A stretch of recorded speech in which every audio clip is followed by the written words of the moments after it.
आगे ले जा सकती है। हमारा जो कल्चर है उसमें किसी से मिस्टेक भी हो जाए, हमें उसका द्वेष नहीं करना है, उसको समझाना है, उसको समझना है, धैर्य रखना है।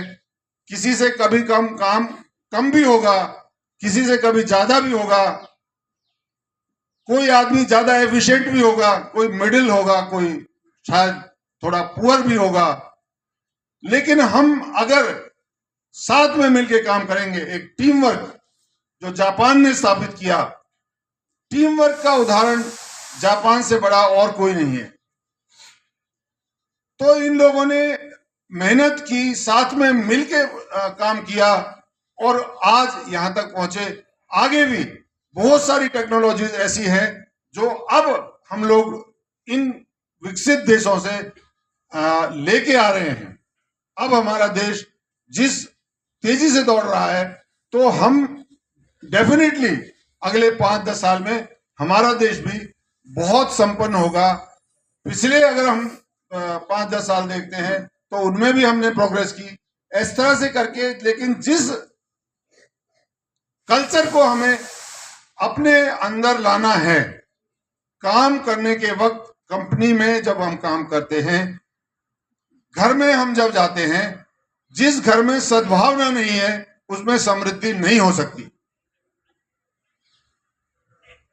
अगर हम अपने माता पिता का आदर नहीं करते हैं, अगर हम अपने माता पिता को मानते नहीं हैं, अगर उनको हम कुछ भी हेल्प करने को तैयार नहीं है, तो हमारी समृद्धि नहीं हो सकती, ये निश्चित है।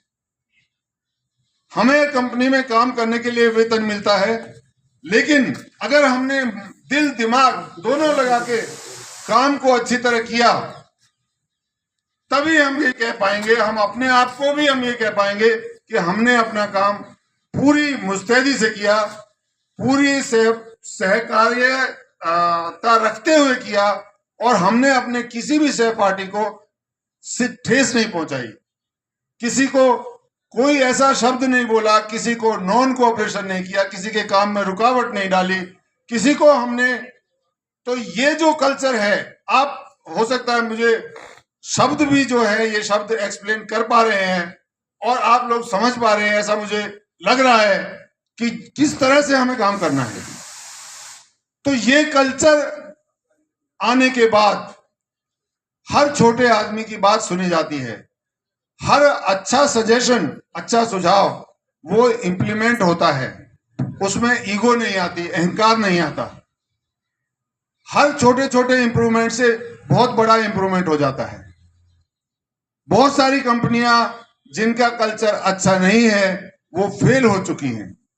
बहुत सारी कंपनियां बहुत तेजी से आगे बढ़ रही हैं, वो इस कल्चर के माध्यम से आगे बढ़ रही हैं। हमें अपने कल्चर के अंदर ये जो सहकारिता है, ये जो सद्भावना है, ये लानी ही पड़ेगी। आप देखो, देश के लेवल पे देखो, अभी हम देश के लेवल पे चलते हैं। पाकिस्तान, बांग्लादेश,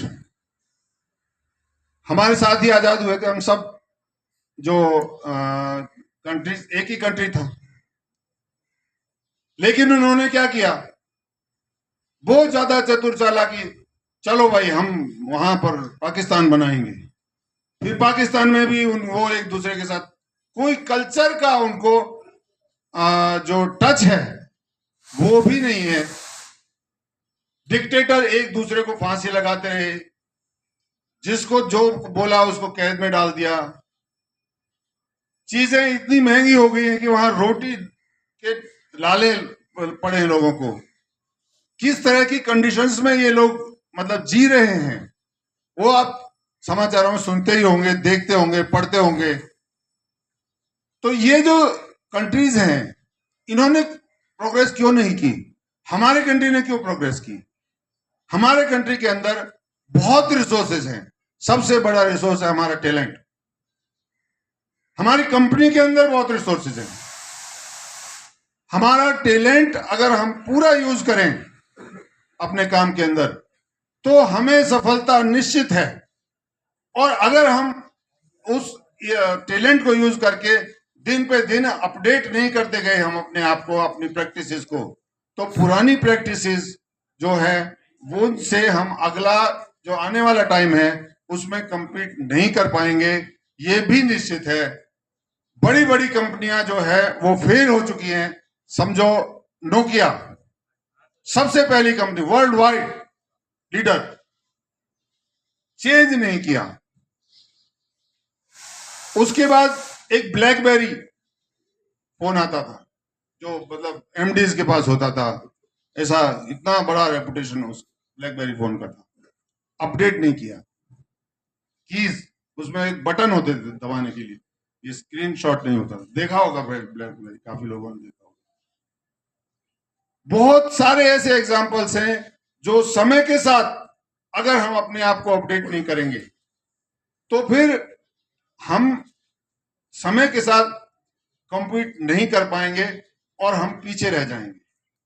इसलिए हमें ये जो उत्साह है, ये जो देशभक्ति का उत्साह है, इसको हमें अपनी गुड प्रैक्टिसेस में इनकॉर्पोरेट करना होगा।